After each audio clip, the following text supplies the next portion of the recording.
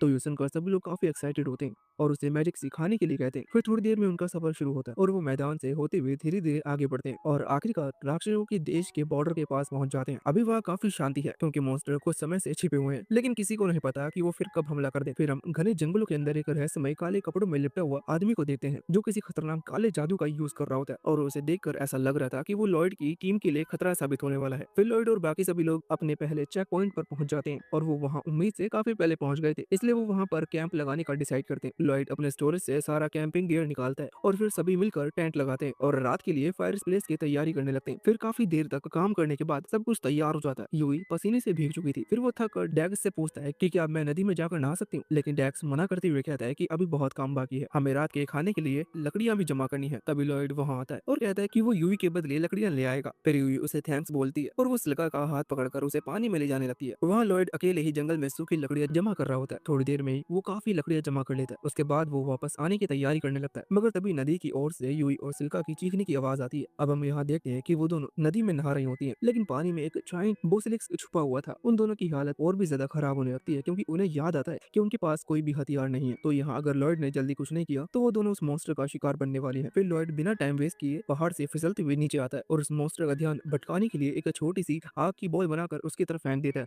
जिससे उसका ध्यान लॉयड की ओर चला जाता है। फिर लॉयड चिल्लाकर यूई और सिल्का से जल्दी किनारे पर आने के लिए कहता है और अपने स्टोरेज से उनके लिए हथियार निकालकर उनकी तरफ फेंक देता है। साथ ही वो उन पर एनहेंसमेंट मैजिक भी यूज करता है और उसके बाद जंप करते ही और एक ही बार में बॉसिलिस का सर काट देती है। फिर सिल्का लॉयड और यूई को कवर देने के लिए कहती है क्योंकि वो एक फायर बॉल से अटैक करने वाली थी। तो लॉयड और यूई तुरंत ही छलांग लगाकर कवर ले लेते हैं और सिल्का उस फायर मैजिक का यूज कर देती है, जिससे वो जलकर राख बन जाता है। और यहाँ सिल्का खुद के अंदर इतनी पावर देखकर हैरान रह जाती है क्योंकि इतनी ज्यादा मैजिक उसे पहले कभी महसूस नहीं हुआ था। उसे नहीं पता होता कि लॉयड ने उन पर बस स्पेल डाल दिया था। तभी फिर अचानक से यूई का टॉवल नीचे गिर जाती है और वो लॉयड के सामने खड़ी रह जाती है। खैर वो इस बारे में फिर कभी बात नहीं करना चाहेगी। उसके बाद वो लोग कैंप वापस चले जाते हैं और लॉयड सबका ध्यान भटकाने के लिए उन्हें स्टोरेज मैजिक सिखाने का डिसाइड करता है। फिर वो उन्हें अपने हाथों की हेल्प से स्टोरेज मैजिक यूज करना बताता है, लेकिन ये सुनने में जितना आसान लग रहा था करने में उतना ही मुश्किल था। सभी लोग मैजिक यूज करने की कोशिश करते हैं लेकिन कोई भी कर नहीं पा रहा था। तो लॉयड को लगने लगता है कि शायद वो एक खराब टीचर है, लेकिन डैगस उसे दिलासा दिलाता है कि तुम बिल्कुल परफेक्ट बता रहे हो, लेकिन हमें इसे सीखने में थोड़ा टाइम लगेगा। तभी सिल्का के दिमाग में एक आइडिया आता है और वो स्टोरेज वर्ड चेंज करने लगती है और जैसे ही वो ऐसा करती है तो उसका स्टोरेज स्पेस सच में खुल जाता है। तभी बाकियों को अपनी गलती पता चलती है। असल में सभी बिना कुछ बोले उस स्पेल को कास्ट करने की कोशिश कर रहे थे क्योंकि लॉयड हमेशा ही ऐसा करता था, लेकिन लॉयड की बात ही कुछ और थी। उसके बाद फिर वो सभी कोशिश करते हैं और आखिरकार सभी का स्टोरेज स्पेस काम करने लगता है, लेकिन अभी भी उन्हें काफी प्रैक्टिस की जरूरत थी। फिर रात के वक्त जब सब डिनर कर लेते हैं तो लॉयड आग के पास बैठा होता है। तभी यूई उसके पास आती है और लॉयड से उसकी गिल्ड ज्वाइन करने के लिए थैंक्स बोलती है। इस पर लॉयड कहता है कि उसकी कोई जरूरत नहीं है क्योंकि वो वैसे भी ज्वाइन करने के लिए कोई गिल्ड ढूंढ रहा था। फिर भी यूई को थोड़ा बुरा लग रहा होता है क्योंकि उसने लॉयड से उसकी टीम ज्वाइन करने के लिए जबरदस्ती की थी, लेकिन लॉयड जानता था कि वो बस इस मिशन को किसी भी हालत में पूरा करना चाहती थी। फिर लॉयड उससे पूछता है कि वो इस मिशन को इतनी शिद्दत से पूरा करना क्यों चाहती है जबकि उसका इस जगह से कोई लेना देना नहीं है। इस पर यूई बताती है कि ये जगह उसे अपने होम टाउन की याद दिलाती है क्योंकि जब वो छोटी थी तब उसके विलेज पर भी मॉन्स्टर्स ने हमला कर दिया था और उस हमले में वो एकमात्र सर्वाइवर बची थी। इसी हादसे के कारण उसे काफी गहरा सदमा लगा था, इसलिए वो हमेशा कोशिश करती है कि फिर वैसा किसी और विलेज के साथ ना हो। तभी अचानक से लॉयड को कुछ अजीब सी आवाज सुनाई देती है तो वो तुरंत यूई से बाकी सबको उठाने के लिए कहता है क्योंकि अब यहाँ रुकना उनके लिए सेफ नहीं था। फिर कुछ ही पलों में वहाँ बड़े बड़े स्पाइडर्स का एक झुंड आता है और उनसे बचने के लिए टीम के सभी मेंबर्स पेड़ के पीछे छुप जाते हैं, लेकिन तभी यूई का पैर एक सूखी टहनी पर पड़ जाता है और उसकी आवाज से सारे स्पाइडर को उनके बारे में पता चल जाता है। तो वो लोग भी अपने वेपन्स निकाल कर लड़ाई करने के लिए तैयार हो जाते हैं, लेकिन तभी एक स्पाइडर सिल्का की वेंट को पकड़ लेता है और उसे पेड़ के ऊपर चिपका देता है ताकि वो अब कोई भी अटैक स्पेल कास्ट ना कर सके और इस तरह से वो सभी भारी मुसीबत में फंस जाते हैं। तो लॉयड सिचुएशन को अपने हाथ में लेने का डिसाइड करता है और सबको बताता है कि उसके पास एक प्लान है। फिर सबसे पहले वो सब पर एनहेंसमेंट मैजिक करता है ताकि उनकी पावर बढ़ जाए और फिर यूई को आगे भेजता है ताकि वो स्पाइडर को रोक सके। उसके बाद वो कर्स को सिल्का का वेंट पेड़ से वापस लाने के लिए कहता है। फिर जब सिल्का को उसका वेंट मिल जाता है तो लॉयड सिल्का और कर्स को कंबाइन अटैक करने के लिए कहता है। फिर लॉयड का प्लान पूरी तरह से काम करता है और सारे स्पाइडर्स खत्म हो जाते हैं। वो इस बात से खुश होता है कि सभी सही सलामत है, लेकिन फिर वो सोचने लगता है उसने सबको ऑर्डर्स देकर अपनी हद ही पार कर दी थी। तो वो सबको ऑर्डर देने के लिए माफी मांगता है क्योंकि वो ग्रुप का लीडर नहीं है, लेकिन किसी को भी इससे कोई फर्क नहीं पड़ता क्योंकि लॉयड के पास काफी नॉलेज है और उसके दिए इंस्ट्रक्शन सच में कमाल के थे। और सच बात यह है कि अगली बार अगर फिर से ऐसी सिचुएशन आती है तो सभी चाहेंगे कि लॉयड ही उन्हें लीड करे। अगली सुबह सभी लोग अपना सामान समेटते हैं और सब कुछ स्टोर करने के बाद अपने सफर पर फिर से शुरू कर देते हैं, लेकिन यहाँ लॉयड काफी गहरी सोच में डूबा हुआ था क्योंकि पिछली रात स्पाइडर का अटैक करना उसे सिर्फ एक इत्तेफाक नहीं लग रहा होता। इसलिए अगले कुछ दिन तक लॉयड खुद ही निगरानी करने की जिम्मेदारी लेता है ताकि फिर से वैसा कुछ ना हो। लेकिन जल्द ही बाकी सबको लॉयड की चिंता होने लगती है क्योंकि हर रात देर तक जागने की वजह से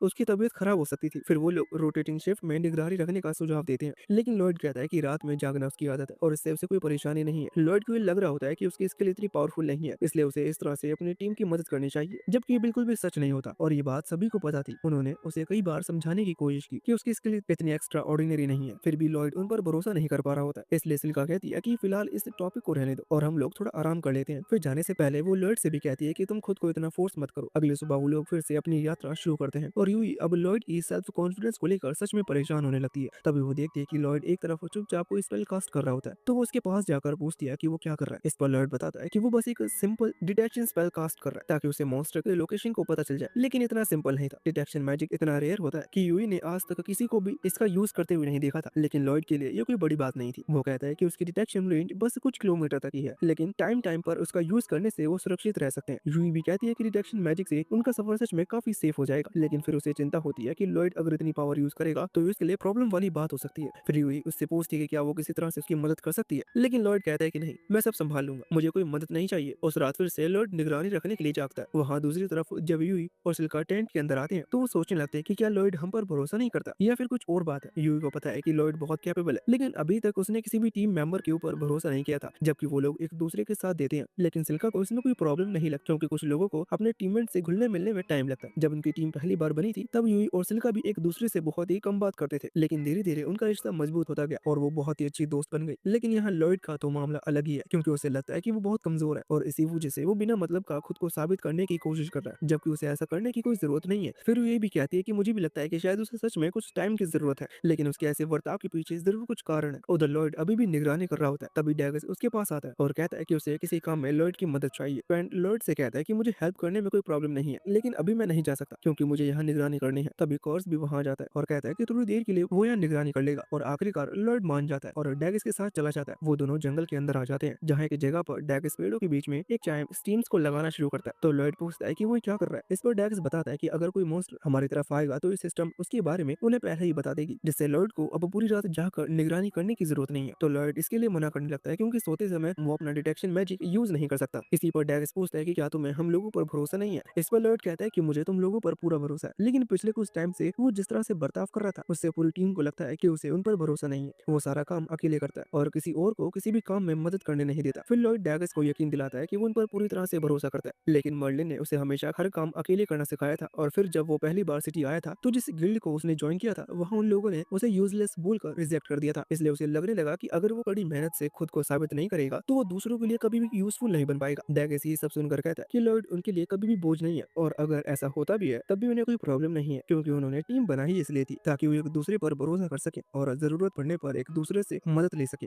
लॉयड को ये बात बहुत ही बड़ी लगती है क्योंकि उसने कभी नहीं सोचा था कि वो किसी और की हेल्प ले सकता था। डैगस सोचने लगता है कि लॉयड ने अपनी लाइफ में कितने हार्ड वर्क देखे होंगे जिसने उसे इस तरह का बना दिया, लेकिन फिलहाल वो कहता है कि अब हमें थोड़ा आराम कर लेना चाहिए। फिर दोनों वापस कैंप में चले जाते हैं और कर्स गार्डिंग करने का ड्यूटी संभाल लेता है। साथ ही लॉयड और डैगस टेंट में सोने के लिए चले जाते हैं। लॉयड को अभी भी किसी पर भरोसा करने की आदत नहीं थी, लेकिन अब उसे अपने दोस्त काफी पसंद आने लगते हैं और वो उन पर भरोसा करना चाहता था। अगली सुबह लॉयड यूई के पास जाता है और पूछता है कि क्या वो उसे पानी लाने में हेल्प कर सकती है। ये सुनकर यूई कुछ पल के लिए हैरान रह जाती है, क्योंकि पहली बार लॉयड ने उसे किसी चीज के लिए मदद मांगी थी, लेकिन वो खुश थी कि लॉयड फाइनली उस पर भरोसा करने लगा है और वो उसकी मदद के लिए मान जाती है। फिर हमें एक कासल को दिखाया जाता है जहाँ एक आदमी माइकल को बताता है कि सारे मैजिक स्टोन्स उसके बताए गए जगह पर रख दिए गए हैं और कैपिटल में सब कुछ लो रैंकिंग एडवेंचर और हीरो गिल्ड ही बची हैं। माइकल हीरो गिल्ड को भी वहाँ से दूर करना चाहता था, लेकिन उसे यकीन नहीं था कि वो उन्हें आसानी से हरा देगा, इसलिए उसे उनसे कुछ खास परेशानी नहीं थी। वहीं जंगल में लॉयड और बाकी सभी अपना सफर जारी रखते हैं, लेकिन यूई को ये जगह काफी अजीब लगने लगती है क्योंकि वहाँ कुछ ज्यादा ही शांति थी और बाकियों को भी कुछ शक होने लगता है क्योंकि उनके यहाँ आने के बाद से एक भी मॉन्स्टर ने उन पर अटैक नहीं किया था। यूई लॉयड से पूछती है कि कहीं ये सब उसकी किसी स्पेल की वजह से तो नहीं हो रहा, लेकिन लॉयड उसे बताता है कि वो बस अपनी डिटेक्टिव मैजिक यूज कर रहा है और ये मैजिक सिर्फ आसपास के मॉन्स्टर की लोकेशन को बताता है। इसका मतलब कोई और चीज है जो इन मॉन्स्टर को डरा कर भगा रही है, इसलिए लॉयड अपनी डिटेक्शन मैजिक की रेंज बढ़ा देता है ताकि उन्हें इसका कारण पता चल सके। कुछ देर तक स्कैन करने के बाद आखिरकार उसे कुछ नजर आता है। वो सभी को बताता है कि लगभग 2 और आधा किलोमीटर के बाद बहुत सारे मॉन्स्टर एक पास इकट्ठा है और ये वही जगह है जिस तरफ वो जा रहे हैं। और इससे पहले कि वो और कुछ डिस्कस करते, लॉयड से कहती है कि वो फिर से 2 किलोमीटर की रेडियस में ठीक से स्कैन करे। तो लॉयड ही ऐसा करता है और उसे इसमें कुछ भी स्पेशल नहीं लगता, लेकिन बाकी लोग उसे बताते हैं कि 2 किलोमीटर तक स्कैन करना बहुत ही बड़ी बात और इसे कर पाने में सबसे टैलेंटेड जादूगरों को भी पूरी जिंदगी लग जाती है। लॉयड की बात भी नहीं बताते कि 2 किलोमीटर इतनी बड़ी बात थी, लेकिन तुरंत ही उसके अंदर से आवाज आती है कि उसे अपने अचीवमेंट को इतना भी बड़ा नहीं मानना चाहिए। इसलिए वो सबसे कहता है कि 2 किलोमीटर उसकी मैक्सिमम रेंज है और इसमें बहुत ज्यादा एनर्जी लगती है, इसलिए वो उसे ज्यादा बात बार यूज नहीं कर सकता। अब यूई भी उसकी बात से फ्रस्ट्रेटेड होने लगती है क्योंकि लॉयड को अपनी पावर का अंदाजा नहीं था और वो बार बार अपनी पावर को बहुत ही कम मानता था। लेकिन फिलहाल उन्हें वो मिशन जल्दी पूरा करना था, इसलिए वो लॉयड को उसकी पावर के बारे में बाद में समझाने को डिसाइड करते हैं। फिर आखिरकार वो उस फार्म तक पहुंच जाते हैं जहाँ पर बहुत सारे मॉन्स्टर थे और उन्हें पहले से पता होने के बावजूद जब वो उन्हें देखते हैं तो ये चीज उन्हें काफी डरावनी लगता है। इतने सारे वीडियो को देखकर लॉयड को उस रिपोर्ट की बात याद आती है जिसमें लिखा था कि इस हॉर्ड में अलग अलग तरह के मॉन्स्टर हैं। तो फिर बाकी के मॉन्स्टर कहाँ गए? बाकी सभी उसकी बात से अग्री करते हैं क्योंकि उन्हें पता ही था कि इस जंगल में इन भेड़ियों से भी ज्यादा पावरफुल मॉन्स्टर है, इसलिए अगर यहाँ कोई फाइट भी हुई तो सिर्फ ये भेड़िए जिंदा नहीं बच सकते। फिर लॉर्ड यूई से पूछता है कि क्या उसे पता है कि उस फार्म का मालिक कौन है। यूई बताती है कि उसे ठीक से तो नहीं पता, लेकिन रिपोर्ट में लिखा था कि उसका मालिक घायल हो गया था और अभी वो शहर में अपनी बेटी के साथ रह रहा है। तभी कर्स को अपने फार्म में कुछ अजीब सा दिखता है तो वो बाकी सबको वहां देखने के लिए कहता है, लेकिन उन्हें कुछ साफ दिखाई नहीं देता क्योंकि उनकी विजन कर्स जितनी तेज नहीं थी। लॉर्ड को भी ठीक से नहीं दिख रहा होता तो वो अपनी आंखों पर एनहेंसमेंट मैजिक यूज करता है जिससे उसे फार्म के बीच में एक रहस्यमय स्टोन दिखता है। फिर वो बाकी लोग पर भी विजन बूस्ट स्पेल का यूज करता है। सभी उस पत्थर को देखकर समझ जाते हैं कि कुछ ना कुछ गड़बड़ तो है। लॉर्ड के हिसाब से शायद वह ऑर्क्स मैजिक यूज कर जा रहा है क्योंकि मर्लिन ने उसे एक बार बताया था कि ऑर्क्स मैजिक की हेल्प से मॉन्स्टर को कंट्रोल किया जा सकता है, तो जरूर कोई इस मैजिक स्टोन का यूज करके सारे मॉन्स्टर को यहाँ बुला रहा है। तभी फिर वो डिटेक्शन मैजिक कास्ट करता है और जैसे ही उसने सोचा था एक बहुत ही बड़ी संख्या में मॉन्स्टर का झुंड उनकी तरफ आ रहा है। अब वो लोग सोच में पड़ जाते हैं कि आखिर कोई इन मॉन्स्टर को जमा करने के लिए इतनी मेहनत क्यों करेगा, क्योंकि अगर उनका मकसद उनकी गिल्ड को खत्म करना होता तो इसके लिए और भी कई आसान तरीके हैं। लॉयड अभी गहरी सोच में डूबा होता है तो कर्स उसे याद दिलाता है कि और भी मॉन्स्टर उनकी तरफ आ रहे हैं तो उन्हें जितनी जल्दी हो सके यहाँ से वापस चलना चाहिए। इस पर यूई कहती है कि अब वो पीछे नहीं हट सकते वरना फॉर्म पूरी तरह से तबाह हो जाएगा, लेकिन कर्स कहता है कि वो लोग मिलकर भी इतने सारे मॉन्स्टर का सामना नहीं कर सकते। फिर डैगस कहता है कि अब हम वापस भी नहीं जा सकते क्योंकि अगर वो ऐसा करते हैं तो मॉन्स्टर गांव में घुसकर तबाही मचाना शुरू कर देंगे। यहाँ किसी को कुछ समझ में नहीं आ रहा होता कि उन्हें क्या करना चाहिए। तभी लॉयड कहता है कि हमें यहीं रुककर उनसे लड़ना चाहिए और मेरे पास इसके लिए एक प्लान भी है। सबसे पहले हमें उस मैजिक स्टोन का कुछ करना होगा। फिर वो कर्स से पूछता है कि क्या वो इतनी दूर से उस स्टोन को हिट कर सकता है। कर्स हाँ कहता है कि वो निशाना तो लगा लेगा लेकिन स्टोन बहुत दूर है इसलिए शायद वो एक बार में उसे ना तोड़ पाए। इस पर लॉयड कहता है कि वो अपने एनहेंसमेंट मैजिक से उसकी पावर को बढ़ा देगा। फिर कर्स निशाना लगाता है और ठीक उसी समय लॉयड उस पर 3 लेयर्स वाली एनहेंसमेंट मैजिक डाल देता है जिससे कर्स बड़ी आसानी से एक ही बार में उस स्टोन को चकना शुरू कर देता है। और ये देखकर कर्स हैरान होकर लॉयड से पूछता है कि उसने क्या किया था। इस पर लॉयड बहुत ही मासूमियत से बताता है कि उसने उसके साथ साथ उसके बो और एरो में भी एनहेंसमेंट मैजिक डाल दिया था ताकि उसे ज्यादा से ज्यादा पावर मिल सके। उसकी बात सुनकर वो लोग एक बार फिर से हैरान रह जाते हैं क्योंकि ऐसा कर पाना आम लोगों के लिए बिल्कुल भी पॉसिबल नहीं था, लेकिन लॉयड ऐसा बिहेव कर रहा था जैसे कि ये कोई बड़ी बात नहीं थी। खैर अब जब मैजिक क्रिस्टल डिस्ट्रॉय हो चुका है तो सभी मॉन्स्टर एक दूसरे पर ही अटैक करने लगते हैं क्योंकि अब वो लोग अपने होश में आ चुके होते हैं। फिर लॉयड कहता है कि ये मॉन्स्टर खुद में ही लड़कर बहुत ही कम हो जाएंगे और जहाँ तक दूसरे हॉर्ड की बात है स्टोन के खत्म होने के कारण उन्हें भी रुक जाना चाहिए, लेकिन उनके सोचे अनुसार कुछ भी नहीं होता तो सभी अपनी अपनी पोजीशन ले लेते हैं और मॉन्स्टर के वहां आने का इंतजार करने लगते हैं। लेकिन जब वो देखते हैं कि मॉन्स्टर बहुत ही ज्यादा है तो उन्हें थोड़ा डर लगने लगता है। तभी लॉयड उन्हें शांत रहने के लिए कहता है और बताता है कि अटैक करने से पहले उन्हें मॉन्स्टर को और पास आने देना होगा। फिर जैसे ही वो सिल्का के पास पहुंचने वाले होते हैं लॉयड अटैक करने का सिग्नल दे देता है। सिल्का तुरंत ही अपना फायर स्टॉर्म स्पेल कास्ट करती है और ये स्पेल उसकी उम्मीद से कहीं ज्यादा पावरफुल साबित होता है क्योंकि वो मॉन्स्टर देखते ही देखते भाप बनने लगता है। बाकी सभी भी हैरान रह जाते हैं, उन्हें पता था कि सिल्का का मैजिक इतना पावरफुल नहीं है, इसलिए वो लॉयड से पूछता है कि उसने ये क्या किया। इस पर वो बताता है कि उसने सिल्का पर एनर्जी एनहेंसमेंट मैजिक का स्पेल डाला था जिससे उसकी मैजिक कम एनर्जी में भी ज्यादा पावरफुल हो गई। अब जब पहला स्टेप पूरा हो गया था तो लॉयड नेक्स्ट स्टेप के लिए कर्स के साथ एक मेंटल लिंक बना लेता है और फिर एक स्पेल मैजिक का यूज करता है जिससे लड़ते हुए सभी मॉन्स्टर की लोकेशन कर्स को भी दिखने लगती है और धुएं के बीच में वो उन पर आसानी से निशाना लगा सकता था। थोड़ी ही देर में सभी फ्लाइंग मॉन्स्टर भी खत्म हो जाते हैं और अब प्लान के फाइनल फेज की बारी आती है तो लॉयड सिल्का के पास जाकर पूछता है कि क्या तुमने सारे लैंड मॉन्स्टर को खत्म कर दिया। इस पर सिल्का बताती है कि हाँ मैंने उन सभी को मार दिया है लेकिन अब मेरी एनर्जी लगभग खत्म हो चुकी है तो मैं ज्यादा कुछ कर नहीं सकती हूँ। इस पर लॉयड कहता है कि तुम टेंशन मत लो और सिर्फ मेरा हाथ पकड़ो। सिल्का को कुछ समझ में नहीं आता कि लॉयड क्या करना चाहता है लेकिन फिर भी वो वैसा ही करती है और जैसे ही उनके हाथ टच होते हैं लॉयड उसमें से अपनी एनर्जी ट्रांसफर करना शुरू कर देता है। फिर सिल्का उस एनर्जी का यूज करके एक स्पेल कास्ट करती है जिससे पूरे जंगल के ऊपर बादल बन जाते हैं जिससे वो जंगल की आग को बुझा भी देते हैं। लेकिन जैसे ही स्पेल पूरा होता है सिल्का बेहोश होकर गिर जाती है क्योंकि उसने अपना सारा मैजिक यूज कर लिया था। लॉयड भी काफी थक गया था। यूई और बाकी लोग लॉयड की खूब तारीफ भी करते हैं क्योंकि उसका प्लान सच में जबरदस्त था, लेकिन लॉयड थोड़ा सा दुखी था क्योंकि वो मॉन्स्टर को हराने के बाद थोड़ा थक गया था, लेकिन उसे थोड़ी राहत भी महसूस होती है क्योंकि मिशन पूरा हो गया था। लेकिन जल्दी उसे कुछ गड़बड़ लगने लगती है और अगर उसका शक सही निकलता तो उनके साथ बहुत ही बड़ा धोखा हुआ है। और जैसे जैसे लॉयड इस बारे में सोचता है उसे मिशन एक जाल लगने लगता है और अगर ये सच में एक जाल था तो शायद कोई कैपिटल से सारे हाई रैंकिंग एडवेंचर को दूर ले जाना चाहता था। इसका मतलब कोई जानबूझकर कैपिटल की सिक्योरिटी को कमजोर करना चाहता था ताकि आसानी से वो वहां अटैक कर सके। फिर बाकी लोग उसे याद दिलाते हैं कि हीरो गिल्ड और रॉयल नाइट्स अभी भी सिटी में ही है इसलिए कोई कुछ भी नहीं कर पाएगा, लेकिन वो लॉयड की बात को भी हल्के में नहीं ले सकते थे इसलिए यूई सजेस्ट करती है कि उन्हें सिटी वापस जाकर देखना चाहिए। लॉयड भी उसकी बात से एग्री करता है और बिना कुछ बोले उन सभी पर स्पीड बूस्ट मैजिक यूज करता है और तेजी से भागकर सिटी की ओर जाने लगता है। बाकी सब उसकी स्पीड देखकर हैरान रह जाते हैं लेकिन फिर भी वो इतनी ही स्पीड से भागने भागना शुरू कर देता है क्योंकि उन्हें समझ में आ जाता है कि लॉयड ने जरूर कुछ किया है। फिर जब वो इसके बारे में पूछते हैं तो लॉयड बताता है कि मैंने सभी पर स्पीड बढ़ाने वाले जादू किया है ताकि हम जल्दी सिटी पहुंच सके। ये जानकर सभी लॉयड की तारीफ करते हैं और साथ ही में वो लोग कहते हैं कि लॉयड को अपने मैजिक के बारे में और ज्यादा बताना चाहिए। फिर जब लॉयड और बाकी लोग शहर की तरफ तेजी से जा रहे होते हैं उसी वक्त माइकल आराम से बैठकर रेड वाइन पी रहा होता है। तभी जनरल ग्रीस वहां आता है और माइकल से पूछता है कि उनकी प्लानिंग कैसी चल रही है। इस पर माइकल बताता है कि वो लगभग हमले के लिए तैयार है और ये सब उस लड़की की वजह से हो पाया जिसे ग्रीस ने किडनैप किया था क्योंकि वो लड़की बहुत ही काम की निकली। असल में माइकल के दिमाग में काफी शैतानी आइडिया था जो उसे लड़की पर आजमाना चाहता है और जब वो सिटी को तबाह कर देगा तो उसके बाद वो इस चीज का काम करेगा। ग्रीस को ये सब सुनकर महसूस होता है कि माइकल एक बहुत ही घटिया और खतरनाक प्लानिंग कर रहा है, लेकिन उसे कुछ नहीं कहता क्योंकि माइकल एक टाइम पर डीमन लॉर्ड का राइट हैंड हुआ करता था, इसलिए उसकी किसी भी बात पर क्वेश्चन करना उसे प्रॉब्लम में डाल सकती है। वहीं हम देखते हैं कि वो लड़की डेंजर में कैद होती है। फिर कुछ टाइम बाद माइकल उसके पास मैजिकल पोशन लेकर आता है और उस लड़की से मैजिकल एनर्जी निकालने लगता है ताकि वो मॉन्स्टर को आकर्षित करने वाले मैजिक स्टोन बना सके जिसका यूज उसने पहले भी किया था। और वो इतनी बार उसे एनर्जी निकाल चुका है कि अब उस लड़की में इतनी हिम्मत भी नहीं बची है और वो पूरी तरह से हार मान लेती है। वहीं दूसरी तरफ लॉयड और उसकी टीम बड़ी घास के मैदान को पार कर चुके थे और अब वो शहर के काफी पास थे, लेकिन अब बसिल्का को लॉयड की चिंता होने लगती है क्योंकि इतनी देर तक स्पीड एनहेंसमेंट मैजिक को यूज करना इतना आसान नहीं था। लॉयड को समझ में नहीं आता कि वो किस बारे में बात कर रही है। फिर वो बताती है कि जब किसी को इस तरह की एनहेंसमेंट मैजिक यूज करने की आदत हो जाती है तो इसमें काफी कम एनर्जी खर्च होती है, इसलिए इतनी देर तक मैजिक यूज करने के बाद भी उस पर कोई खास असर नहीं पड़ता। अभी सुनकर बाकी लोग हैरान होकर पूछते हैं कि तुम्हें इसकी आदत कैसे लगी। इस पर लॉयड बताता है कि जब वो छोटा था तो मर्लिन ने उसे जंगल के बीचों बीच छोड़ दिया था। उस वक्त उसे खुद ही रास्ता ढूंढकर घर पहुंचना पड़ा था। एक व्हाइट मेज होने के कारण वो अकेले किसी भी राक्षस को हरा नहीं सकता था, लेकिन उसने खुद पर मैजिक परफॉर्म किया और घर पहुंचने तक भागता रहा और इसी भागदौड़ में उसने इस तरह के मैजिक का यूज किया जिससे उसे इन सब की आदत हो गई। ये सुनकर बाकी सभी हैरान रह जाते हैं, लेकिन लॉयड बड़े ही आराम से कहता है कि मुझे लगता है कि ये तो नॉर्मल ट्रेनिंग है, इसमें इतनी कोई खास बात नहीं है। तो यूई और सिल्का कुछ पल के लिए शांत रहते हैं। उन्हें भरोसा नहीं होता कि उन्हें लॉयड को ये बताना पड़ रहा है कि नॉर्मल टीचर अपने स्टूडेंट को इस तरह से जंगल में अकेला छोड़कर ट्रेनिंग नहीं देते। वो लॉयड को आराम से समझाने की कोशिश करते हैं, लेकिन लॉयड उल्टा समझ लेता है कि शायद दूसरे बच्चों को इससे भी हार्ड ट्रेनिंग से गुजरना पड़ता होगा और वो सोचने लगता है कि शायद मेरी ताकत सच में बहुत ही ज्यादा कम है। थोड़ी देर आराम करने के बाद लॉयड एक बार और सभी पर एनहेंसमेंट मैजिक डालता है और सब मिलकर फिर से शहर की ओर भागने लगते हैं, लेकिन तभी फिर अचानक से लॉयड रुक जाता है और इतनी जल्दी में रुकता है कि वो पीछे सभी लोग उसके ऊपर गिर जाते हैं। फिर सब उससे पूछते हैं कि तुम अचानक से क्यों रुक गए। इस पर लॉयड बताता है कि उसे अपनी स्कैन एबिलिटी से आगे कुछ महसूस हो रहा है, लेकिन उसे समझ में नहीं आ रहा कि वो क्या है। फिर सिल्का पूछती है कि क्या वो कोई मॉन्स्टर है। इस पर लॉयड जवाब देता है कि शायद नहीं,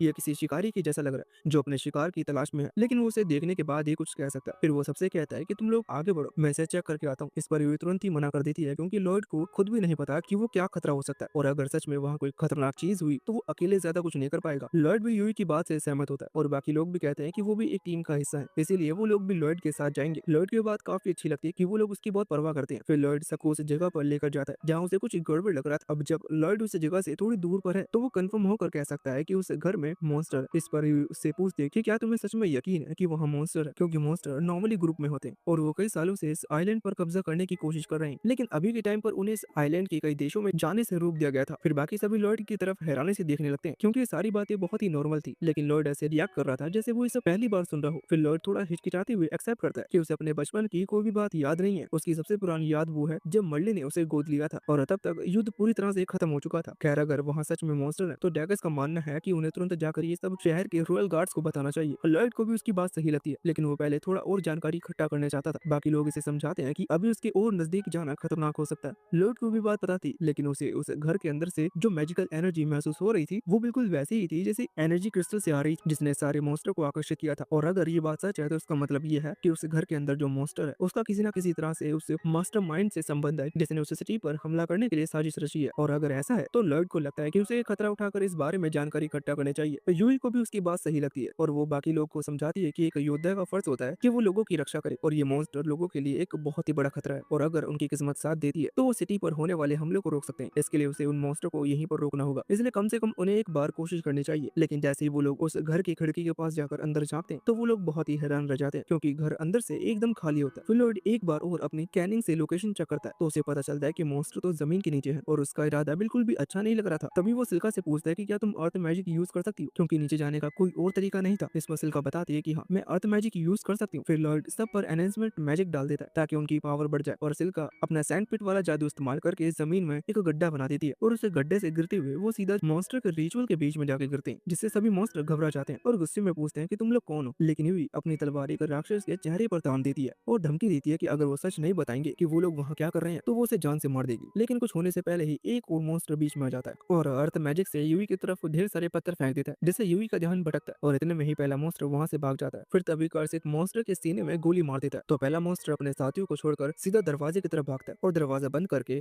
हॉलवे में चला जाता है ताकि यूवी उसका पीछा ना कर सके। और जब यूवी का ध्यान भटका होता है तो बचे हुए मॉन्स्टर चुपके से उस पर हमला करने की कोशिश करते हैं, लेकिन बीच में कर्स आ जाता है और उन दोनों मॉन्स्टर के पैर में गोली मार देता है, जिससे यूवी को उन्हें आसानी से रोकने में मौका मिल जाता है। अब जब वो लोग यहाँ के सारे डीमन को मार देते हैं तो सभी फिर से इकट्ठा होते हैं और आखिरी डीमन का पीछा करने की तैयारी करने लगते हैं। वहाँ दरवाजे की दूसरी ओर डीमन एक लड़की को मैजिकल कोकून में लपेट रहा होता है ताकि वो यहाँ से उसे दूसरी जगह ले जा सके, लेकिन यूवी और बाकी लोग दरवाजा तोड़कर अंदर घुस जाते हैं, जिससे डीमन तुरंत भागने लगता है। फिर सब मिलकर उसका पीछा करते हैं और सीढ़ियों के ऊपर खुली जगह पर पहुंच जाते हैं, लेकिन अभी भी डीमन भाग सकता था। इसलिए लॉयड यू से कहता है कि वो डीमन के आगे जाकर उसे रोकेगा और साथ ही सिल्का और डैगस साइड से आकर उसे चारों ओर से घेर लेंगे। आखिरकार डीमन के पास भागने के लिए कोई रास्ता नहीं बचता, तो लॉयड डीमन से कहता है कि अब वो हार मान ले, क्योंकि उसे बहुत सारे सवाल पूछने हैं। लेकिन डीमन हार मानने से मना कर देता है और आखिरी कोशिश के रूप में एक बिजली वाला जादू करता है ताकि वो पूरे ग्रुप को खत्म कर सके। लेकिन लॉयड को उसकी चाल पहले से ही पता चल जाती है और वो सब पर जादू डाल देता है, जिससे वो सभी बच जाते हैं और लास्ट अटैक डीमन के सीने को चीरते हुए निकलता है, जिससे वो मर जाता है। फिर उसे डीमन के मरने के बाद लॉयड ककून पर कंट्रोल कर लेता है और जब उसे खोलता है तो वो हैरान रह जाता है, क्योंकि वहाँ एक बीस्ट गर्ल होती है। फिलहाल सब मिलकर उसे कैबिन में ले जाते हैं और बिस्तर पर सुला देते हैं, क्योंकि अब सारे डीमन मर चुके हैं तो उन्हें इस लड़की से ही कुछ जानकारी मिल सकती थी, लेकिन ऐसा लग रहा था कि वो अभी होश में ही नहीं आने वाली। फिर डैगस लॉयड से पूछता है कि क्या वो उसे ठीक कर सकता है। इस पर पोलैंड कहता है कि वो कोशिश करेगा और फिर वो अपने मैजिकल बैंड से उसकी हीलिंग प्रोसेस को शुरू करता है। सिल्का लॉयड की हीलिंग मैजिक देखकर हैरान रह जाती है, तो लॉयड हंसते हुए बताता है कि उसने अपनी फ्री टाइम में इस मैजिक में कुछ करेक्शन किया था, लेकिन यूवी लॉयड से कहती है कि ज्यादातर एडवेंचर को अपने मैजिक में करेक्शन करना नहीं आता है और यहाँ तक कि ऐसा करना भी काफी रेयर था। तो लॉयड की एबिलिटी सच में बहुत ही स्पेशल थी। लॉयड को ये पता नहीं होता कि मैजिक में चेंज करना इतनी बड़ी बात होती है, क्योंकि उसके टीचर मर्लिन अक्सर उसे अपने मैजिक को बेहतर बनाने में मदद किया करती है, लेकिन अब उसे यूवी की बात समझ आ जाती है और वो इस बार अपने टैलेंट को कम नहीं समझता। फिर थोड़ी देर बाद वो लड़की धीरे धीरे होश में आती है और उसकी आंखें खुलती हैं। यूवी उस पर सवाल की बौछार कर देती है, क्योंकि वो उससे बहुत कुछ जानना चाहती थी। उसे लड़की को जवाब देने में काफी प्रॉब्लम हो रही थी, लेकिन वो किसी तरह से बताती है कि उसका नाम क्लियर है। उसके बाद लॉयड पूछताछ शुरू करता है और कहता है कि क्या उसे पता है कि डीमन ने उसे बंदी क्यों बनाया था। इस पर क्लियर कुछ भी नहीं बोलती, तो लॉयड टॉपिक बदलते हुए उसे बताता है कि वो सभी एडवेंचर हैं जो एक फार्म को मॉन्स्टर से बचाने के लिए आए थे और मॉन्स्टर को एक मैजिक स्टोन का यूज करके बुलवाया जा रहा था जो फार्म के बीच में रखा था, और लॉयड को उसमें से बीस्ट मैजिक की फीलिंग आ रही थी। उसे याद आता है कुछ बेस्ट लोग ऐसे होते हैं जिसमें से जानवरों को कंट्रोल करने की मैजिक होती है, तो वो जानता था कि क्या ये मैजिक क्लियर की तरफ से आ रहा था। क्लियर थोड़ी देर के लिए हिचकिचाती है, लेकिन फिर मान लेती है कि वो मैजिक स्टोन को पावर दे रही थी। उधर सिटी में कुछ गार्डों को एक मैजिक स्टोन मिलता है जिसे डीमन ने वहां सेट किया था, लेकिन अब काफी देर हो गई थी क्योंकि मॉन्स्टर पहले ही आना शुरू कर चुके थे और जल्दी वो पूरे शहर में अपना कब्जा जमा सकते हैं। कहानी उसके आगे से कंटिन्यू होती है और हम देखते हैं कि एलन काफी फ्रस्ट्रेटेड हो रहा था, क्योंकि उसे लॉयड को निकालने के बाद अभी तक उसकी जगह पर कोई भी नया मेंबर नहीं मिला था, क्योंकि जितने भी व्हाइट मेजिस ने अभी तक उसकी जगह पर अप्लाई किया था वो एक बार में मुश्किल से 2 स्पेल कास्ट कर पाते थे, जबकि लॉयड आसानी से 5 स्पेल एक साथ कास्ट कर सकता था। रीना एलन को समझाने की कोशिश करती है कि शायद लॉयड स्पेशल था और हमें उसके जैसे दूसरा जादूगर नहीं मिल सकता है, लेकिन एलन की ईगो बीच में आ जाती है और वो ये मानने से इनकार कर देता है और कहता है कि सिटी के सारे व्हाइट मेज लॉयड से भी बेकार है, इसलिए उन्हें नए मेंबर की तलाश जारी रखनी चाहिए। तभी रॉयल गार्ड का एक मेंबर वहां आता है और उन्हें एक बैड न्यूज देता है कि सिटी के बाहर मॉन्स्टर देखे गए हैं और उनकी संख्या लगभग 10,000 से भी ज्यादा है, इसलिए किंग चाहते हैं कि हीरो गिल्ड सिटी की रक्षा में मदद करे। वह एलन को अभी भी लगता है कि वो और उसकी टीम सबसे पावरफुल है, इसलिए बिना ज्यादा सोचे समझे उसके लिए हाँ कर देते हैं। एलन को इतना रिलैक्स देखकर गार्ड को भी राहत मिलती है, क्योंकि उसे लगता है कि एलन सच में पावरफुल है। गार्ड के जाने के बाद सीना एलन से पूछती है कि क्या उसे पक्का यकीन है कि वो उन्हें हरा सकता है, क्योंकि 10,000 मॉन्स्टर को अकेले हैंडल करना आसान नहीं होने वाला। लेकिन एलन को इसकी जरा से भी फिक्र नहीं होती,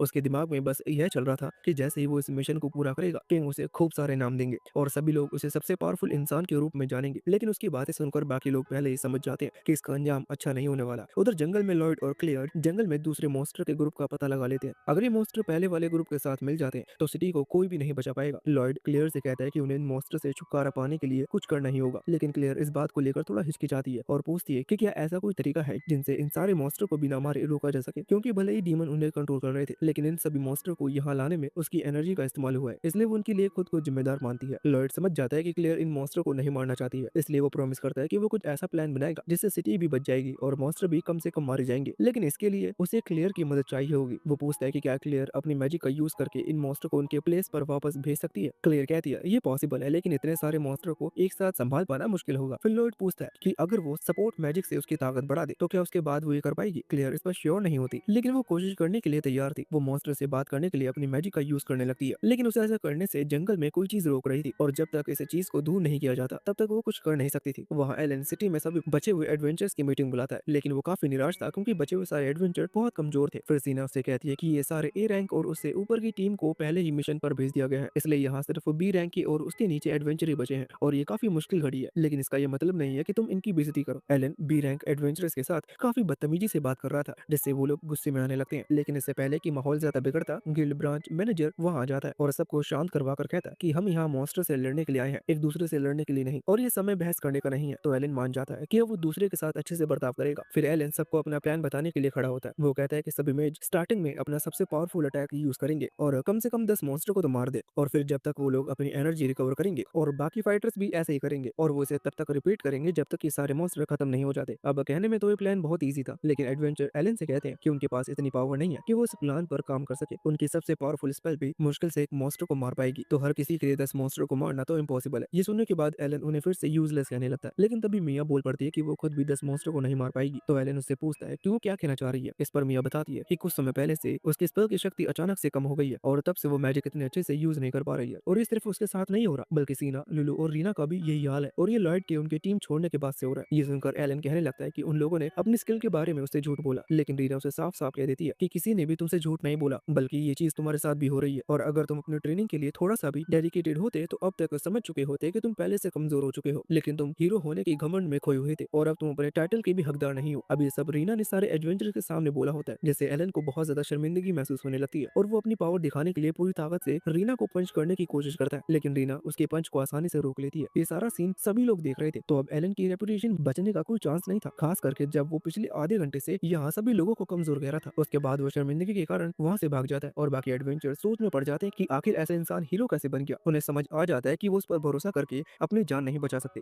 इसलिए सब सोचने लगते हैं कि उन्हें क्या करना चाहिए, क्योंकि जल्द ही मॉन्स्टर वहां पहुंचने वाले थे। वो लोग शहर छोड़कर भागने का सोचने लगते हैं, लेकिन रीना सबको शांत रहने के लिए कहती है, क्योंकि वो कभी यहाँ रुक कर लड़ना चाहती थी। सभी लोग थोड़ा रिलैक्स होते हैं, क्योंकि रीना जैसी काबिल इंसान अभी उनके साथ है, लेकिन रीना भी कहती है कि हालत सच में बहुत खराब है। सबसे पहले वो उनसे पूछता है कि क्या किसी ने हाल फिलहाल में लॉयड को देखा है। तभी शीन शिफ्ट होता है और लॉयड अभी भी क्लियर के साथ जंगल में था। उन्हें पेड़ों के पीछे छुपा हुआ एक मैजिक क्रिस्टल मिलता है। लॉयड ने इस तरह का क्रिस्टल पहले भी देखा था, और शायद इसकी डार्क एनर्जी क्लियर को उसका मैजिक यूज करने से रोक रही थी, और अगर इस क्रिस्टल को नष्ट किया जाता है तो क्लियर मॉन्स्टर को दोबारा कंट्रोल कर पाएगी। लेकिन इतना आसान भी नहीं था, क्योंकि जंगल में ऐसे बहुत सारे क्रिस्टल फैले हुए हैं और उन्हें ढूंढना बहुत मुश्किल है। लॉयड कहता है कि पूरा जंगल ढूंढने में उन्हें बहुत टाइम लग जाएगा, इसलिए वो क्लियर से पूछता है कि क्या वो इन क्रिस्टल की लोकेशन पता कर सकती है, क्योंकि क्रिस्टल में उसी एनर्जी का यूज हो रही थी। क्लियर कहती है कि हाँ, अगर वो क्रिस्टल नजदीक में है तो मैं उनकी एनर्जी को महसूस कर सकती हूँ, लेकिन जंगल बहुत बड़ा है, इसलिए दूर की लोकेशन में उनका पता नहीं लग सकती। लॉयड कहता है कि इसमें कोई प्रॉब्लम नहीं है, क्योंकि उसके पास एक परफेक्ट प्लान है। क्लियर कुछ पूछ पाती उससे पहले लॉयड उस पर सेंसरी शेयरिंग का एनहेंसमेंट मैजिक डाल देता है, जिससे क्लियर पूरे जंगल के मैजिक क्रिस्टल को महसूस कर सकती और उन सभी की एग्जैक्ट लोकेशन लॉयड को पता चल जाती है। उसके बाद वो क्लियर के साथ साथ खुद पर भी इनविजिबिलिटी मैजिक यूज करता है, ताकि मॉन्स्टर उन्हें ना देख सके। क्लियर हैरान रह जाती है, क्योंकि इतना मैजिक यूज करने के बाद भी लॉयड जरा भी नहीं थका होता। फिर वो दोनों मॉन्स्टर से बचते हुए आगे बढ़ने लगते हैं, और क्लियर क्रिस्टल पर से डार्क मैजिक हटाना शुरू कर देता है। वहाँ सिटी में एडवेंचर सिटी की दीवारों के बाहर जमा हो चुके थे और उन्हें लड़ाई की पूरी तैयारी कर ली थी, लेकिन फिर भी वो लोग काफी परेशान होते हैं। पहले रीना ने उन्हें बताया था कि हीरो गिल्ड लॉयड के कारण ही यहाँ तक पहुंच पाया है, उसने ही उनकी टीम को सक्सेसफुल बनाया था। फिर दूसरे एडवेंचर पूछते हैं कि अगर वो इतना जरूरी था तो फिर लॉयड को टीम से निकाल क्यों दिया गया था। इस पर रीना बताती है कि सक्सेस का भूत उनके सर पर चढ़ गया था, और जब भी वो कोई मिशन पूरा करते तो अपने पावर पर उन्हें पूरा घमंड हो जाता, और वो लोग लॉयड की मेहनत को इग्नोर कर देते थे। फिर वो सबसे कहती है कि अब लॉयड ही हमारी मदद कर सकता है, लेकिन गिल्ड मैनेजर बताता है कि लॉयड अभी शहर में नहीं है। हीरो गिल्ड के निकल जाने के बाद उसने एक एस रैंक टीम को ज्वाइन कर लिया है, और वो अभी एक मिशन के लिए शहर से बाहर गया हुआ है। फिर रीना कहती है कि लॉयड अपने सपोर्ट मैजिक से अपने सफर को बहुत कम टाइम में पूरा कर सकता है, और अगर उनकी किस्मत अच्छी रही तो हो सकता है कि अभी वो रास्ते में होगा। अब उनके पास कोई और ऑप्शन नहीं है, इसलिए रीना विश करती है कि लॉयड टाइम पर आ जाए। सबको रीना की बात पर भरोसा होता है, लेकिन अभी भी वो लोग काफी डरे होते हैं। फिर रीना के प्लान के अनुसार आर्चर्स तीर चलाकर सबसे पहले मॉन्स्टर की संख्या को कम करेंगे। उसके बाद जब मॉन्स्टर उनके बनाए गए ट्रेंचेस में घुसेंगे तो शील्ड बैरियर्स एक लाइन में खड़े होकर उन्हें रोकेंगे। उसके बाद मेज स्वॉर्ड अपनी पूरी ताकत से मैजिक अटैक करेगी। ये सब वो लोग ज्यादा देर तक नहीं कर पाएंगे, लेकिन इस स्ट्रेटजी से वो लॉयड और उनकी टीम के आने का इंतजार कर सकते हैं। वह रात में यूई और बाकी लोग सिटी के पास पहुंच चुके होते हैं, और उन पर अभी भी लॉयड का स्पीड बूस्ट मैजिक का असर होता है, इसलिए वो थोड़ा आराम करने के बाद से आगे बढ़ना शुरू कर देते हैं। उधर लॉयड और क्लियर को जंगल में आखिरी मैजिक स्टोन भी मिल जाता है, और जैसे ही वो उसे डिसेबल करते हैं सारे मॉन्स्टर नॉर्मल हो जाते हैं। लेकिन उस स्पेल पर हाई वुल्स और ब्लड पैंथर्स थे, जिनके बीच में पहले से ही काफी दुश्मनी थी, तो वो नॉर्मल होते ही एक दूसरे से लड़ने लगते हैं, और लड़ाई के बीच में एक मॉन्स्टर क्लियर से टकरा जाता है, जिसके कारण लॉयड का इनविजिबिलिटी मैजिक टूट जाता है, और अब सारे मॉन्स्टर का ध्यान क्लियर पर आ जाता है। क्लियर इतनी डर जाती है कि वो ये भूल जाती है कि वो अपने पावर से मॉन्स्टर को कंट्रोल कर सकती है, और इससे पहले कि मॉन्स्टर क्लियर को मार देते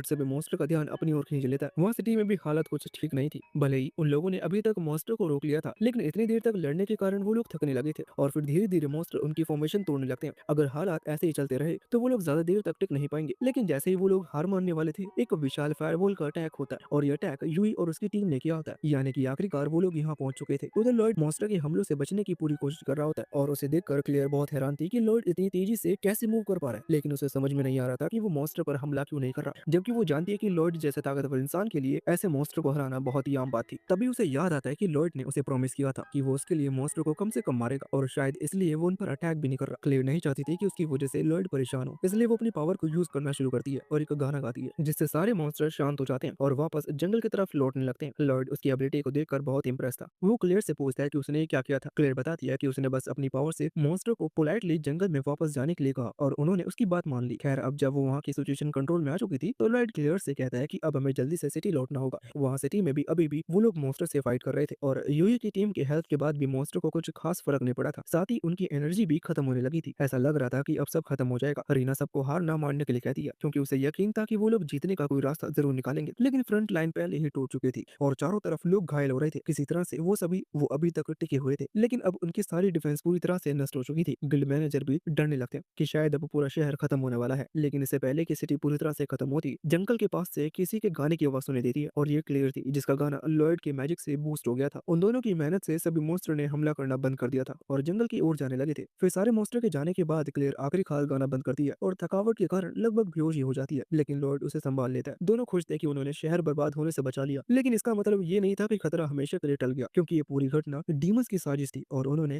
और भी अटैक करने का प्लान बना रखा था। वहाँ हम देखते हैं कि गोलम का एक बहुत बड़ा झुंड सिटी की तरफ बढ़ रहा था। वहीं दूसरी तरफ माइकल अपने कासल में आराम से बैठा होता है। उसे पूरा यकीन होता है कि अब तक इस सिटी को मॉन्स्टर ने पूरी तरह से कुचल दिया होगा। तभी उसे एक मैसेंजर अर्जेंट रिपोर्ट लेकर वहां आता है। शुरू में माइकल काफी रिलैक्स होता है कि पक्का उसके लिए कोई गुड न्यूज है, लेकिन तभी मैसेंजर बताता है कि मॉन्स्टर ने अचानक से अटैक करना बंद कर दिया है और वापस जंगल की ओर भाग गए हैं। अब सिर्फ गोलम्स बचे हैं जिन्हें किसी वजह से क्लियर का गाना सुनाई नहीं दिया। वहीं लॉयड सोचता है कि जरूर डीमन बीच में इंटरफेयर कर रहे हैं, लेकिन इस स्पीड से तो गोलम सिटी को भारी नुकसान पहुंचा देंगे। इसलिए लॉयड क्लियर पर स्पीड बूस्ट मैजिक डाल देता है और कहता है कि हमें टाउन जल्दी जाना होगा। जैसे ही दोनों गोलम के पास से निकलते हैं, वो उन्हें देख लेते हैं। लॉयड तुरंत क्लियर को पीछे हटने के लिए कहता है ताकि वो गोलम के पंच से बच सके। गोलम्स को देखकर लॉयड को साफ समझ आ जाता है कि इन्हें किसी तरह एनहेंस किया गया है और इन्हें हराना इतना आसान नहीं होगा। इसी बीच क्लियर और लॉयड सिटी के ट्रेंच के पास पहुंच जाते हैं तो लॉयड क्लियर की कमर पकड़कर ट्रेंच के ऊपर छलांग लगा देता है और वहां के सारे सोल्जर्स ये देखकर हैरान रह जाते हैं, क्योंकि किसी इंसान के लिए इतना दूर छलांग लगाना, वो भी किसी को उठाकर, नॉर्मल बात नहीं थी। लेकिन फिर उन्हें याद आता है कि लॉयड के पास इनसेन एनहेंसमेंट मैजिक है। जैसे ही लॉयड और क्लियर ट्रेंच के दूसरी तरफ पहुंचते हैं, उनकी मुलाकात यूई और बाकी लोगों से होती है। सब लोग लॉयड को थैंक यू कहते हैं क्योंकि उसी ने सिटी को बचाया था, लेकिन लॉयड कहता है कि असली थैंक यू तो क्लियर को करना चाहिए क्योंकि उसी की मैजिक की वजह से ज्यादातर मॉन्स्टर वापस चले गए। हालांकि गोलम्स अब भी सिटी की ओर बढ़ रहे थे तो तैयारी करना जरूरी है। इसी बीच लॉयड के पैर कमजोर होने लगते हैं और वो जमीन पर गिर जाता है। कई दिनों से लगातार एनहेंसमेंट मैजिक यूज करने की वजह से उसकी एनर्जी कम हो रही थी और उसके लिए भी ये बहुत ज्यादा था। बाकी लोग उससे कहते हैं कि अब उसे रेस्ट करना चाहिए क्योंकि वो जरूरत से ज्यादा थक चुका है, लेकिन लॉयड कहता है कि जब तक सिटी सुरक्षित नहीं होती वो आराम नहीं करेगा। कुछ देर बाद गिल्ड मास्टर वहां आता है और जैसे ही वो आता है, लॉयड उसे क्लियर का खास ध्यान रखने के लिए कहता है क्योंकि उसी की सेफ्टी उसके लिए बहुत जरूरी है। मैनेजर ये बात समझ जाता है और वो तुरंत कुछ नाइट्स को क्लियर की प्रोटेक्शन में लगा देता है और लॉयड से वादा करता है कि वो पूरी तरह सुरक्षित रहेगी। लेकिन इसके अलावा वो इस बात से भी खुश होता है कि लॉयड टाइम पर वापस आ गया क्योंकि अब वही उनकी आखिरी उम्मीद थी। ये सुनकर लॉयड कंफ्यूज हो जाता है क्योंकि उसे लगता है कि हीरो पार्टी तो अभी भी टाउन में होगी। तभी रीना वहां आती है और बताती है कि एलन ने लड़ाई में मदद करने से मना कर दिया है। ये सुनकर लॉयड को यकीन नहीं होता। वो सोचता है कि कौन सा हीरो ऐसा करेगा जब सारे लोगों की जिंदगी खतरे में हो। लेकिन रीना कहती है कि क्लैन जैसे इंसान को हीरो कहलाने का कोई हक नहीं है। तभी लॉयड की नजर रीना के हाथ के गहरे घाव पर जाती है। वो बिना एक सेकंड सोचे तुरंत अपना मैजिक इस्तेमाल करके उसका जख्म ठीक कर देता है। गिल्ड मास्टर ये देखकर हैरान रह जाता है कि लॉयड ने इतनी आसानी से रीना को हील कर दिया, लेकिन इसकी वजह से लॉयड खुद लगभग गिर ही जाता है क्योंकि उसकी एनर्जी पहले से ही बहुत कम थी।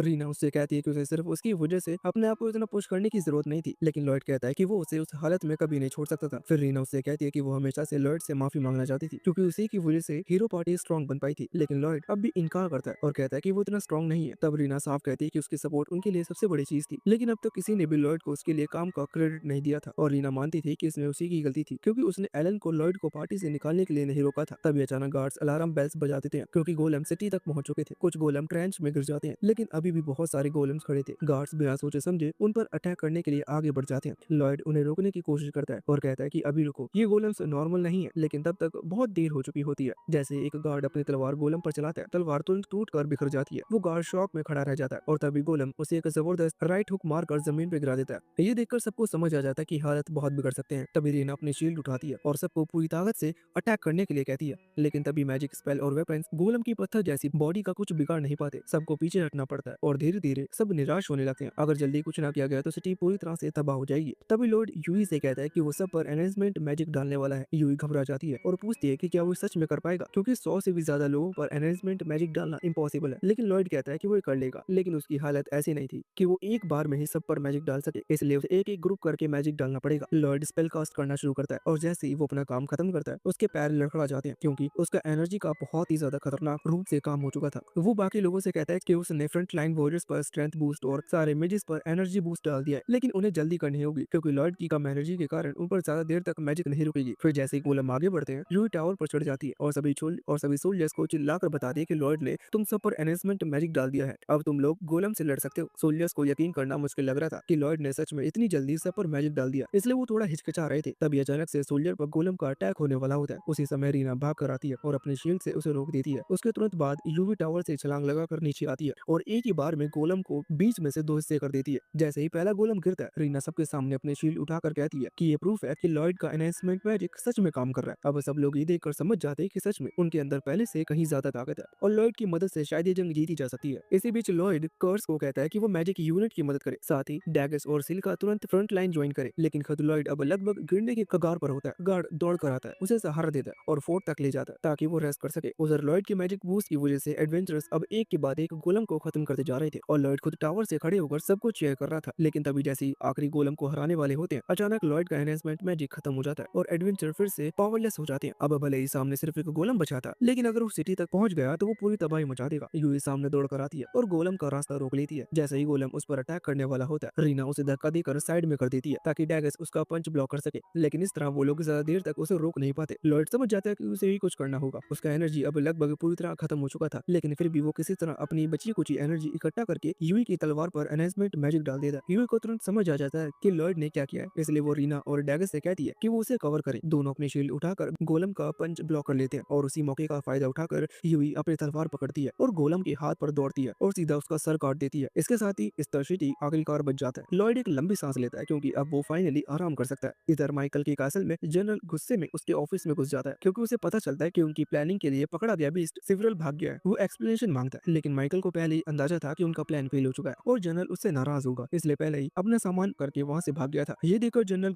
गुस्से से पागल हो जाता है। वो माइकल के ऑफिस में तोड़फोड़ करता है और डिसाइड करता है कि अब वो उस इंसान को मार देगा जिसने उनकी प्लानिंग में दखल दिया था। इसी बीच सिटी में लॉर्ड की आंखें खुलती हैं। थोड़ी देर बाद यूई उसे चेक करने के लिए आती है और उसे जगह देकर खुश हो जाती है क्योंकि थकान की वजह से वो पूरा एक दिन सोया पड़ा था। लॉर्ड उठते ही सबसे पहले माफी मांगता है क्योंकि वो खुद को दोष देता है कि वो ज्यादा स्ट्रांग नहीं था, लेकिन यूई अब लॉर्ड की ये सेल्फ डाउट वाली आदत से परेशान हो चुकी थी, इसलिए वो कहती है कि मेरे साथ चलो, तुम्हें कुछ दिखाना है। यूई लॉर्ड को फ्रंट डोर तक ले जाती है और जैसे ही वो दरवाजा खोलती है, लॉर्ड देखता है कि बाहर एक बहुत ही बड़ी भीड़ उसका इंतजार कर रही थी। लोग उसका नाम चिल्ला रहे थे। ये देखकर लॉर्ड घबरा जाता है और तुरंत दरवाजा बंद कर देता है क्योंकि उसने पहले कभी इतनी बड़ी भीड़ को अपना नाम लेते नहीं सुना था। यूई उसे समझाती है कि वो सब लोग सिर्फ इसलिए आए हैं क्योंकि वो अपने वॉरियर को थैंक्स करना चाहते हैं और उनके सामने दरवाजा बंद करना बदतमीजी है, इसलिए उसे बाहर जाकर उनसे मिलना चाहिए। लेकिन जब तक यूई दोबारा दरवाजा खोलती है, तब तक लॉर्ड खिड़की से कूदकर बाहर निकल चुका होता है और भीड़ से बचने के लिए वो ब्लॉक के चारों ओर चक्कर काटने लगता है। उधर मर्लिन के घर में विल उससे मिलने आता है। जैसे ही वो दरवाजा खोलने वाला होता है, अंदर से जबरदस्त धमाका हो जाता है। मर्लिन बाहर आती है तो विल हंसते हुए कहता है कि किसी गेस्ट का वेलकम ऐसे धमाके से करना बुरी बात है, लेकिन मर्लिन अपनी सफाई में कहती है कि उसने सोचा था कि शायद चोर घुसने की कोशिश कर रहा है। विल इस बात का बुरा नहीं मानता और मर्लिन अब भी इस बात से इंप्रेस होती है कि कैसे विल हमेशा उसके स्पेल से बिना चोट खाए बच निकलता है। जब वो अंदर जाता है तो विल वहाँ थॉर और लिली को देखता है जो कि उसके और मर्लिन के पुराने जब वो सब हीरो हुआ करते थे। इतने सालों बाद वो सब फिर से एक जगह इकट्ठे हुए थे। मर्लिन विल से पूछती है कि क्या उसके पास लॉयड के बारे में कोई नई जानकारी है, तो विल बताता है कि लॉयड को असल में हीरो पार्टी से निकाल दिया गया था। ये सुनकर मर्लिन हैरान रह जाती है। उसे समझ में नहीं आता कि आखिर हीरो पार्टी लॉयड जैसा इंसान को अपनी टीम से क्यों निकाल देगी, लेकिन विल कहता है कि उसे टेंशन लेने की जरूरत नहीं है क्योंकि अब लॉयड एक एस रैंक टीम का हिस्सा है। मर्लिन को ये सुनकर सुकून मिलता है, लेकिन विल के पास उसे बताने के लिए और भी बातें थी। वो कहता है कि भले ही उसने लॉयड से कभी सीधे बात नहीं की, लेकिन उसने उसे इतना जरूर देख कि समझ आ सके कि मर्लिन की ट्रेनिंग मेथड सच में बहुत ही हार्ड और गलत थी। उधर सिटी में लॉयड एक ऊंची बिल्डिंग के ऊपर से सब देख रहा होता है कि कैसे ढेरों लोग उसका इंतजार कर रहे हैं, लेकिन उसे अब तक समझ में नहीं आ रहा था कि ये सब हो क्या रहा है। तभी उसके फ्रेंड्स उसे ढूंढ लेते हैं। लॉयड उनसे पूछता है कि इतने सारे लोग मेरे पीछे क्यों पड़े हैं, तो उसके दोस्त बताते हैं कि ये लोग उसके पीछे इसलिए आए हैं क्योंकि वो सब लॉयड को थैंक यू कहना चाहते हैं जिसने उनकी सिटी को बचाया। लेकिन लॉयड को अब भी लगता है कि उसे कोई थैंक यू नहीं चाहिए। चाहिए, क्योंकि उसके हिसाब से उसने जो किया वो सब बेसिक असिस्टेंट था। तभी यूई उसे समझाती है कि तुम फिर से खुद को कम समझ रहे हो, तुम हमेशा अपने लिए ऐसी एक्सपेक्टेशन सेट कर लेते हो जो नामुमकिन होती है और फिर खुद को ही बेवजह परेशान करते रहते हो। बाकी सब भी उससे कहते हैं अपने आप पर थोड़ा और भरोसा करना चाहिए। पहली बार लॉयड उनकी बातों को समझता है। वहीं मर्लिन के घर में विल उससे कहता है कि लॉयड इतना ज्यादा हम्बल है कि उसे अपनी असली ताकत का अंदाजा ही नहीं है। फिर एबिल खुलासा करते हैं कि क्लेयर कोई साधारण लड़की नहीं बल्कि फॉरेस्ट एम्परर की थर्ड प्रिंसेस है। ये सुनकर लॉयड और बाकी सब हैरान रह जाते हैं, क्योंकि उन्हें भी अंदाजा नहीं था कि क्लियर राजघराने से है। लेकिन बात यहीं खत्म नहीं होती। एबल उनसे पूछते हैं कि उन्हें क्लियर की पावर कैसी लगी। लॉयड कहता है कि उसकी शक्तियां वाकई कमाल की है, लेकिन उतनी ही डरावनी भी है, क्योंकि अगर ये गलत हाथों में पड़ जाए तो बहुत तबाही मच सकती है। एबल कहते हैं कि इसलिए किसी भी हाल में क्लियर को दोबारा राक्षसों के हाथों में नहीं जाने दिया जा सकता है। जल्दी एम्परर अपने प्रिंसेस को वापस लेने आएगा, इसलिए लॉयड और उसकी टीम को एबल का एक खास मिशन दिया जाता है। उन्हें क्लेयर को हिडन रूप से रॉयल कैपिटल सरफेस तक पहुंचाना था। वैसे तो ये काम रॉयल नाइट का होता है, लेकिन इससे सबका ध्यान उनकी तरफ चला गया और डीमन उनके रास्ते में आने की कोशिश करेंगे। डीमन अभी भी क्लेयर की पावर के पीछे हार मानने वाले नहीं थे, लेकिन लॉयड और उसकी टीम इस मिशन को ले लेती है और अगले ही सुबह सब एक नए सफर पर निकल पड़ते हैं। ये तो सच में चमत्कार है कि उसे ऐसी टीम मिल गई जो उसका फायदा उठाने की जगह उसकी इज्जत करती है। मर्लिन ये सोचकर थोड़ा बुरा महसूस करती है कि शायद उसने लॉयड को काफी बुरी तरह से ट्रेन किया था। हालांकि वो बस चाहती थी कि लॉयड उसकी जैसी गलतियां ना करे। उधर सिटी में आखिरकार लॉयड अपने दोस्तों की बात मान लेता है और बाहर भीड़ से मिलने जाता है। लोग उसे दिल से थैंक यू कहते हैं, क्योंकि उसी की वजह से उन्हें ताकत मिली और वो लड़ाई जीत सके। अब इस शहर के लिए लॉयड ही असली हीरो बन गया था। जहाँ तक एलन और उसके साथियों की बात है, वो सब अब गहरे मुसीबत में है, क्योंकि मुसीबत के टाइम पर बिना किसी वजह लड़ाई से मना करना अपने आप ही एक हीरो का टाइटल छीन लेने के बराबर था। अब तो उसका पोजीशन भी खत्म हो गया था और वो ऐसी जगह नहीं रुक सकता था जहाँ का हीरो लॉयड है। इसलिए वो सबको कह देता है कि अपना सामान बांध लो, हम तुरंत निकल रहे हैं। बाकियों को ना चाहते हुए भी उसके साथ जाना पड़ता है। अगले दिन लॉयड और उसके साथियों को लॉर्ड के किले में बुलाया जाता है। वहाँ पहुंचकर सब हैरान रह जाते हैं, क्योंकि क्लियर पहले से ही वहीं थी। यूं ही पूछ कि क्या उसे भी लॉर्ड ने बुलाया, लेकिन तभी लॉर्ड एबल खुद सामने